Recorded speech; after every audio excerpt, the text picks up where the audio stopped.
Bonjour tout le monde, bienvenue au podcast de la chaise bleue, le podcast qui s'adresse aux leaders de la transformation à l'ère du numérique. We're now live today from the CMTS in Toronto.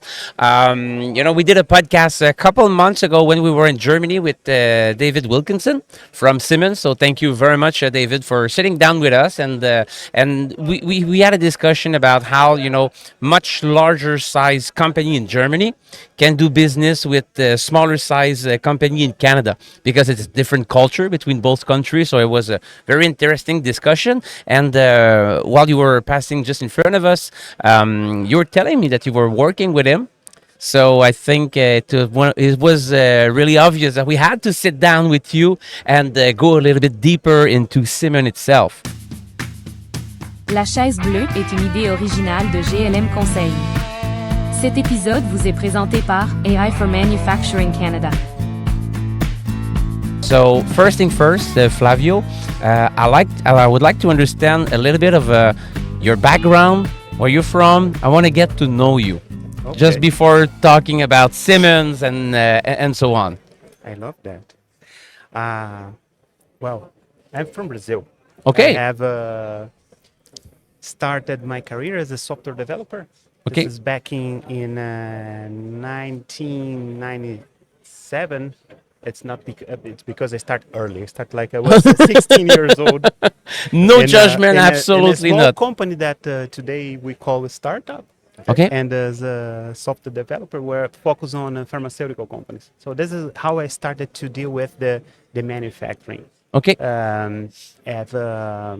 Especially for pharma companies that were looking to replace paper for electronic information. Pharmaceutical, they are quite pragmatic in terms of documentation. And back in 30 years ago, 20 years ago, it was hard to talk about electronic signature, electronic records. Oh, yeah. And this is how we started our career, how we started our company. I become a shareholder for that company because when you're a small business, you grow, so you have not, you grow for what? So, and when we decided to open our first office outside of Brazil, it was my first experience in Mexico. Is the moment I became a shareholder. Okay. And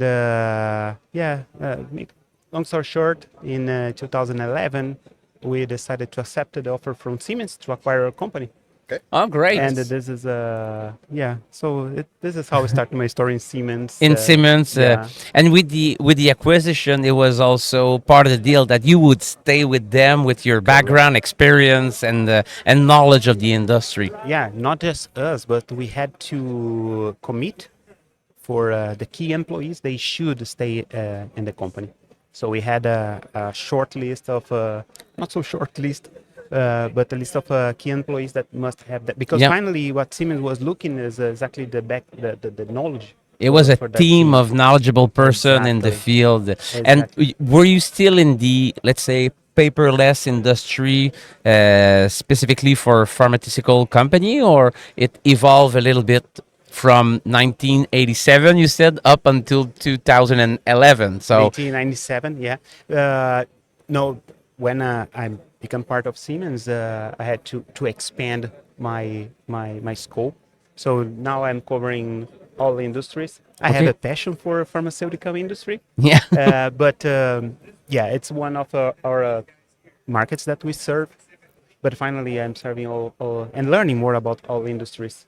Oh, great. Because Siemens is in many, many industries. Yeah. And can you explain us a little bit, the mission at Siemens? What do you like about working there? How does it fit with your value you had with a much smaller company?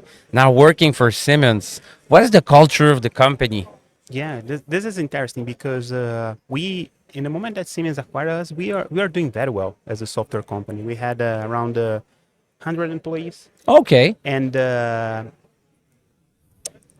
we had offer for other companies, for other big players.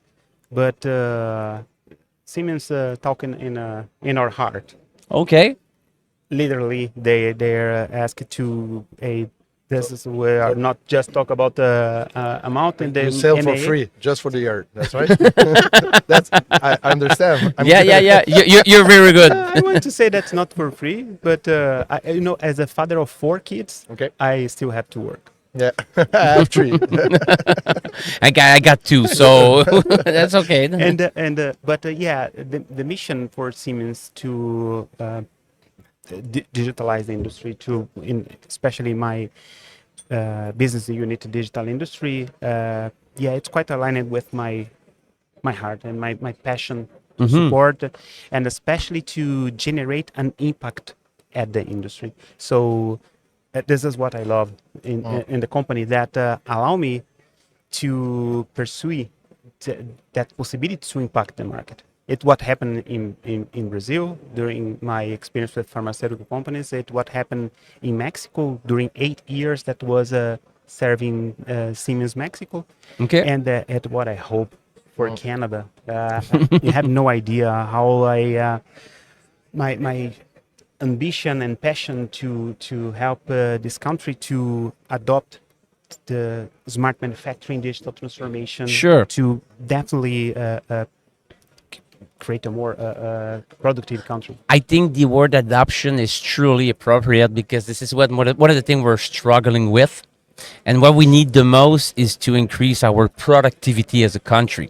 Yeah, Because when you everybody's talking compare about to the other nation, I think we're a little bit behind. So we need more people like you that are passionate and want to, work with the appropriate tools and on the adoption level as well, to increase the productivity of the whole country. And it's about mindset that all of us, technology providers, but also industry leaders, they need to have that, to be committed with that mindset to bring this right. I was during my session that was presenting a few hours ago, I was exactly sharing the example from Brazil. Okay. In from 1930 to 1980, Brazil was one of the most exciting economies in the world. So A we are growing economy, a bubbling Man, one. you have no idea. Like Oh, yeah? China numbers, Wow. 11, 15, 14% year over year. And What was allowing this? well, The workforce, deep the investment in manufacturing. Okay. Deep I investment. think in that the manufacturing. aerospace and the automotive business grow Like up. Embraer that is from moment, Brazil. Embraer is from Brazil. Okay. But I would say that I love my country, and we have our issues. Embraer, we are proud of what that company represents for us, and we know that it's I don't want to say an exception, but it's a great example how to do things. It's a great example to show that we can do, but unfortunately we can not apply for what is happening in the country today. Because what enabled that growth was exactly the investment in manufacturing industrialization. Right? Okay. But in 1980, when the world was coming from a huge crisis, so the easy money that was available in that moment started not to be so easy, and the country, as a country, it was I won't say country, but finally people have take the decision, right? But to do not keep the investment in technology, in manufacturing, and education. If we compare the numbers with China and Korea, is dramatically. Just to have an idea, if you compare with the GDP per capita Yep. from Brazil from 1960 to 2020, 2023, Brazil grew GDP per capita 3.5 times. Okay. 3.5 times. In 1960, China and Korea was behind Brazil in GDP. Today they grow. In the 60s, it's been a long time. So, China was different, totally. yeah. So China today growth compared with the same period of time, Yeah. 55 times, Jesus Christ. and Korea 34 times. Okay. So It's a hell of a clear- race, eh? It's clear the impact that not adopt those practices, right? We, as a country, we decided to go for the easy path, to keep going in the commodities and explore natural resources thinking that it was enough. And finally, our industry was becoming behind the rest of the world. And today in Brazil, we have a huge issue with productivity. Our productivity rate is really low. Everybody's working to grow that, but we are behind. We have a huge gap to fulfill, and this was my advice for the attendees to say we cannot deal with that. We cannot play with that possibility in Canada, because if you decided to accept that low productivity rates, the impact for the people is huge. On the I know quality that- of life, it is huge impact, definitely. possibility for future generation as well. Look, if we compare today the quality of life for South Korea or even China with Brazil, I think the image is really there. So it's a true Yeah. demonstration that we cannot sit on what we have been doing forever and try to do things differently. Is there any, in the career you have, is there any, tips or ways that people should look at to increase adoption? Because I feel like there's so many technology. You walk on the shop floor here. We were in All In yesterday, the trade show in Montreal about AI. It was full of case study and so on. But, technology without the adoption or the digital culture in a company doesn't truly create value. So any ways that you see how can we improve the adoption of technology with people in the factory? Yeah.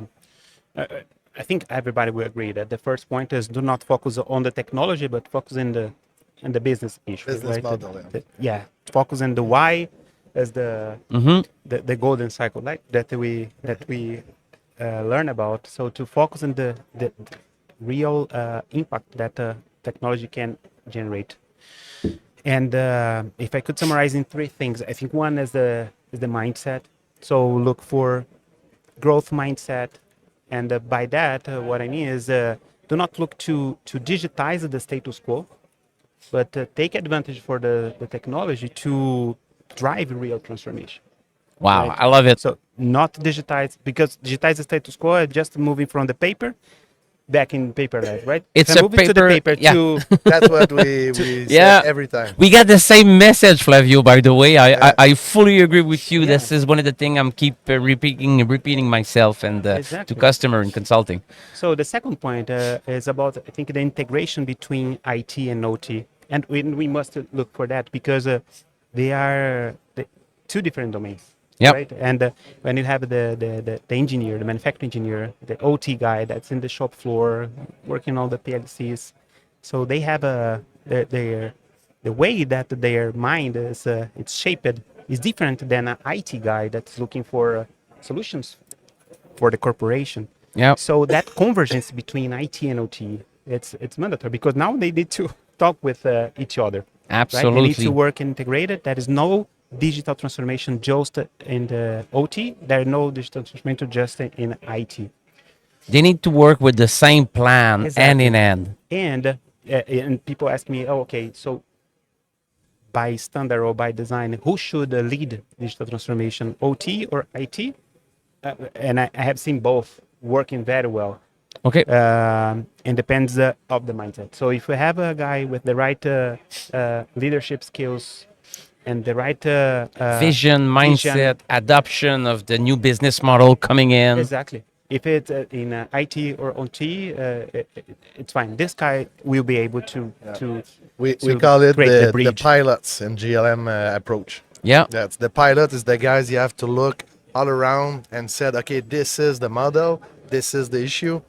Why you talk about this machine only? So we have to bring the sales to the clients. So Yeah, and especially with the technology that is available today, that is easy to acquire, right? Think Yeah. in IoT or cloud, that they can easily start to, okay, I have here a solution, and definitely it's not. But it could be a trap. Right? It's becoming much more easily to buy with the cloud, with the new software, with the new technology. It's pay-per-use. It's accessible, much more money-wise.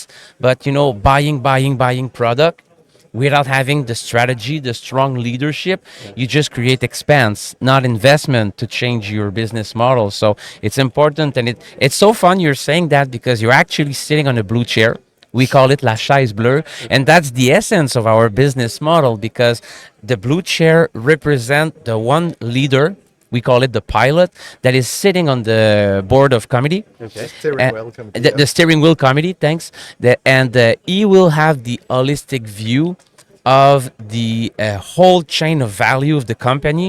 He will understand the business plan, the business strategy, understand the vision that the CEO entertain with the board of director and so on. And he will make sure to do the appropriate investment and dedication of the people's time at the right time. I So, love that. and so this is great. the seat you're sitting on Yeah. right now. So if you're struggling with any kind of thing in Canada, give us a call. It will be a pleasure to discuss about that. This and is and the next level, we have to decide with the sponsor sponsor of the initiative. Because if you don't have a sponsor on the initiative, no sponsor, no imputability, no result. That's the pilot have to know that this is my sponsor on this initiative. I have to follow this guy. If this guy's cross at the left, turn left, and he have to turn right, the pilot have to raise the hand and hey, let's go, turn back and look. That's the strategy. And the blue chair manage the sponsor on the business because if you have a dream, you like to play with computer like Azure Cloud, Amazon Cloud, AWS. Why you do this all the weeks and you have to do what you don't like? So the business, I have to do that. Would like to do that too. Do you understand what I said? Yeah. A lot of time when we arrive in a business, all the people do what he like to do, and not what the business have to that you have to do. Sorry. and I love the narrative that you can build with that. And this is important, right? Yep. I know that narrative is a word that maybe is overused today. Yeah. But I think that's important, right? You need to create a story that can engage everybody on Yep. that, and you have a story. It is important for the change management and for the adoption itself that people can relate to that they are part of the story and they can make a difference in the end result. So I think it's something truly important. Well, I mentioned mindset. I mentioned about IT/OT integration. The third topic, in my opinion, is about the digital thread, right? So by digital thread, today is the more powerful approach to drive digital transformation initiatives, programs, and also to create the story, right?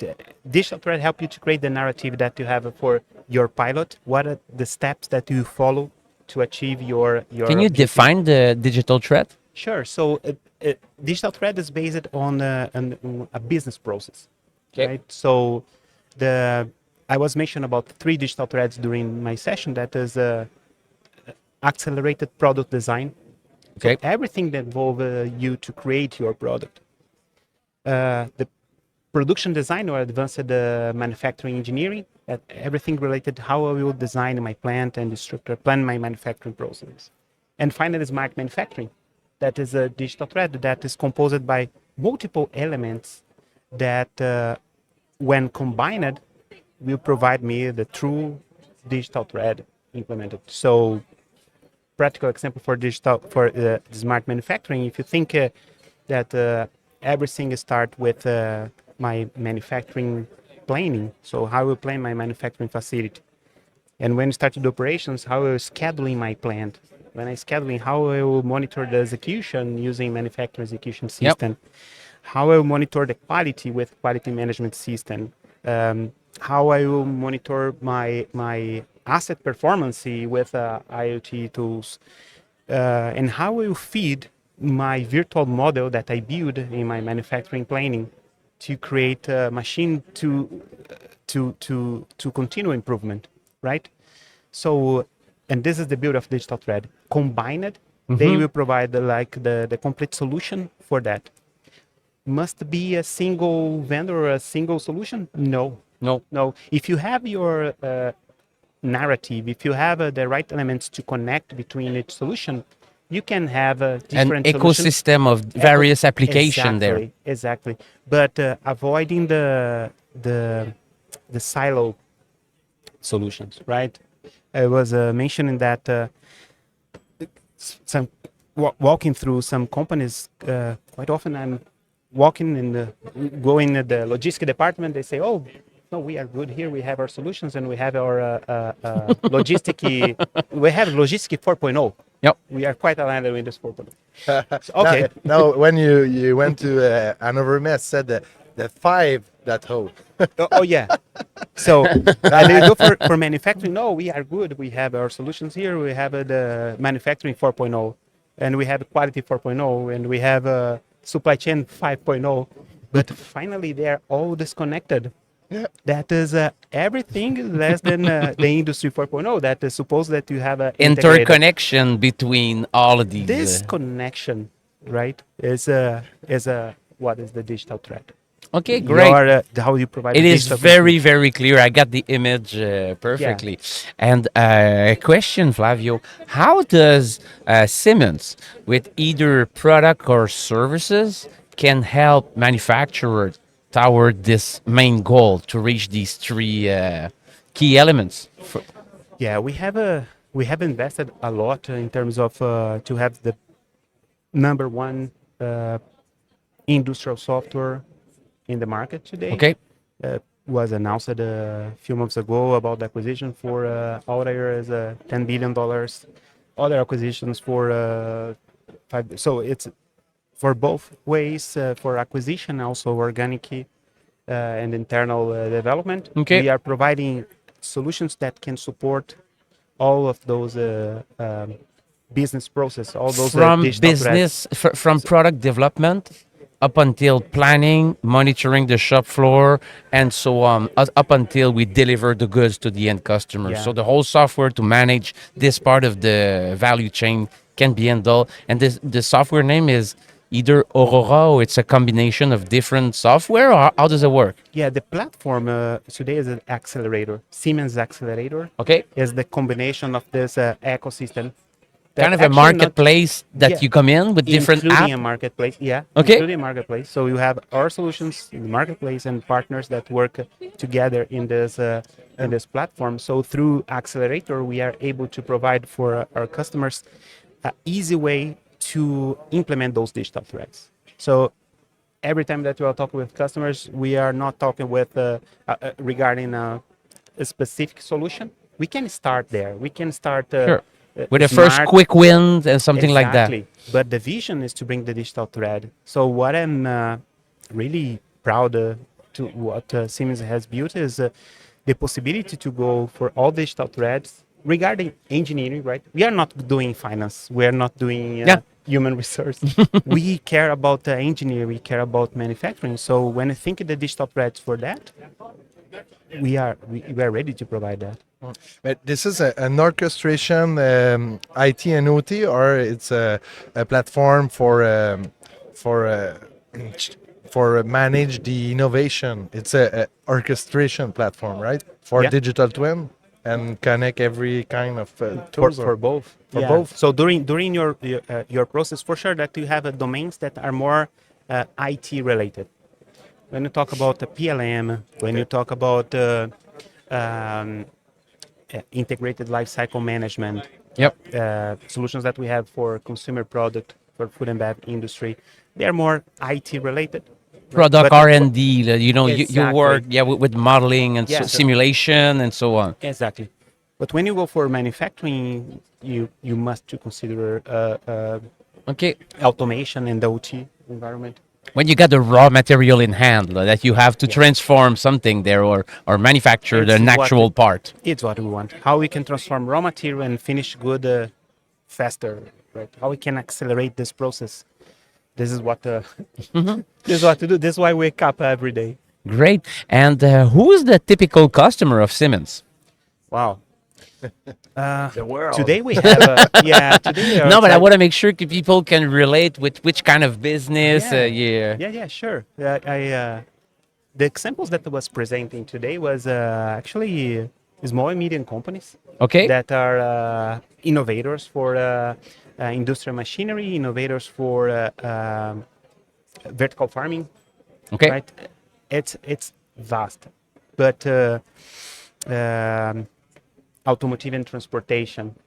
Sure. Just that we are Not only the tier one of automotive not there. the tier one, not Two just the and OEM. three as well. Yeah, I exactly. don't know how is the number today, but I heard from our CEO that from the top 25 car makers, like 21, it's by Siemens.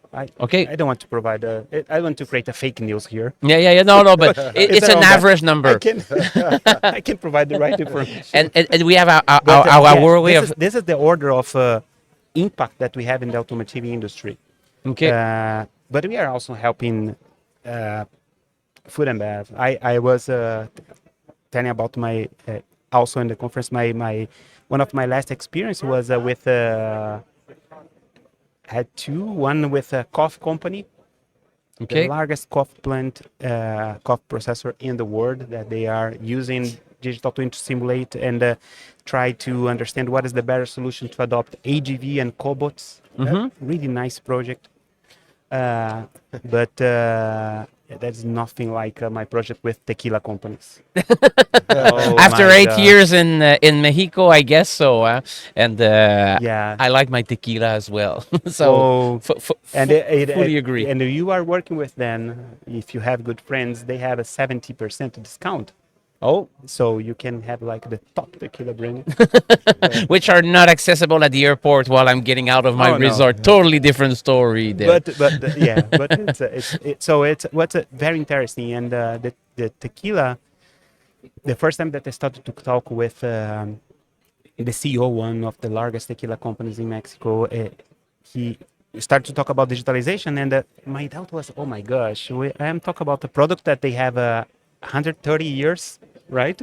Offering their product in the market. So we talk about digitalization, and the consumer appreciate the handcraft, Yeah. right? So how we can combine digitalization with this, and I learned with him, Servando Calderon. He told me, hey Flavio, I want to implement, I want to leverage handcraft where it makes sense, but to transport material inside my plant make no sense. I'm not adding value by make something handcraft, right?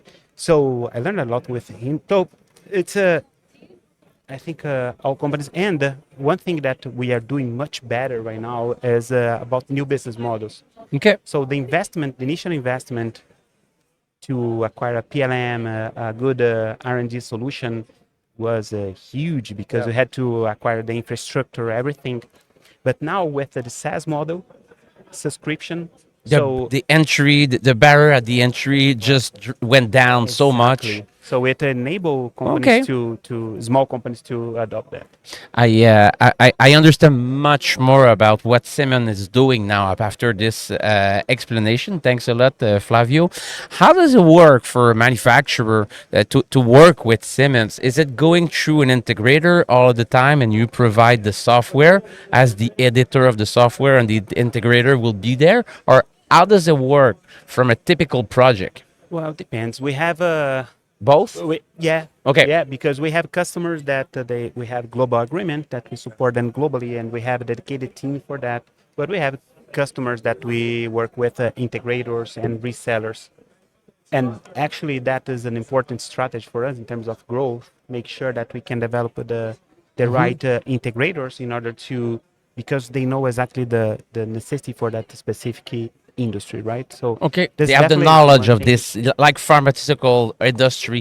You can have an Yeah. integrator that is so dedicated to that they will be even in better position than yourself to integrate your tools in Yeah. this So, market. and that's the reason, back in before the acquisition, our company, we had chance to compete against Siemens. Compete again. Compete against Siemens so many times in Brazil, in Mexico, in Colombia, Okay, and we are deal by deal getting the business, and they decided to buy us. So But that's what is the perfect. point? Is that we had in our team not just software developers, we had pharmaceuticals.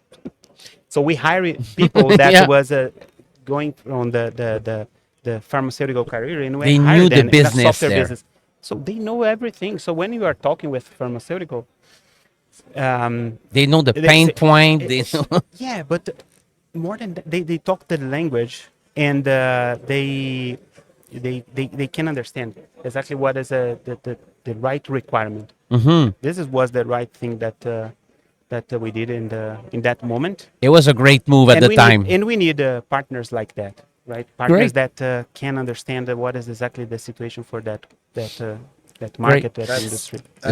I would like to introduce the trophy of René Lemay. I have after. one more question man, after you that. will Okay, the introduce last Lemay. one. I'm sorry, Flavio.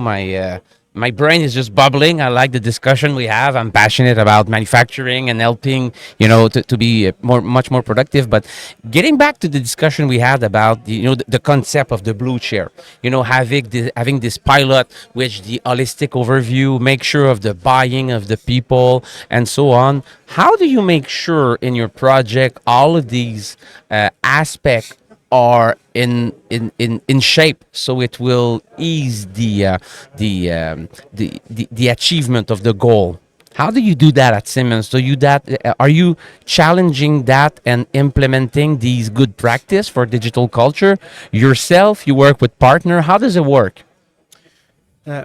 Yeah, but I think we have very good examples that we have work at that finally, and things that doesn't work well, that Okay. we learn it. Sure. And with that, I think we developed the right methodology to do that. So our service team, they are empowered by our methodology that allow to bring that practice. Great. It allow us to scale that. Definitely, this is a huge value for our customers. And our partners, they are constantly getting trained on that methodology. Great.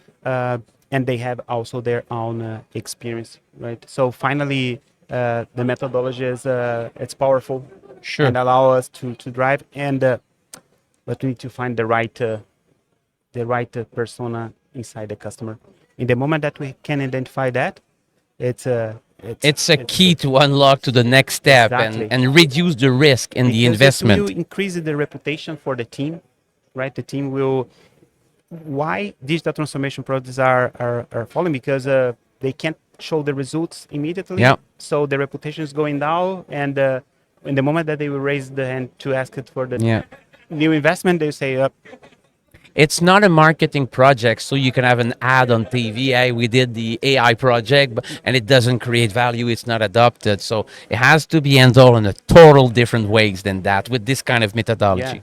I agree. Getting back to you, Ben, with your I question. would like you introduce René Lemay, Yeah. our trophy. He's right here. This is the first employee from GLM. "Oh, Our really? first employee. Yeah. Yeah. And Tell me about probably everybody knows about, but first time, but he's famous for us because René is our first employees. He still work every day with us, and I like to tell him that he's going to be with us for another 10, 15, 20 years, and we will work with him, for the rest of his life. He's 72 years old, but you speak with him, it sounds like he's 25 in his mind. And what I really, really like about this guy, and I've learned a lot from him, is, he always think about the extra mile. Okay. You ask him to deliver something, he's speaking with customers, and in his mind, he's always thinking about what is the extra mile I can do that I don't have to, that will create the Disney effect, or that will delight my customer, if I may say. So is there anything you guys at Siemens are doing as an extra mile for your end customer from time to time?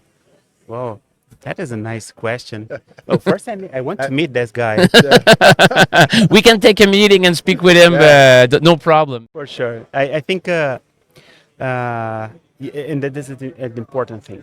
We cannot be like comfortable just in the requirements, right? We need to show more. And I love the initiative.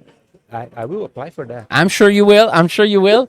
And one last question. I really like the discussion. I had a great time with David the last time as well. So let's say after the show here, it's finishing around 7. But I guess from 5 to 7, we will have a beer around, and we go together with Benoit there, and we go and have a beer. And while we're walking down the alley there, I just hang my feet on something, and I just check, and it's a piece of wood, and actually find out it's a magic stick.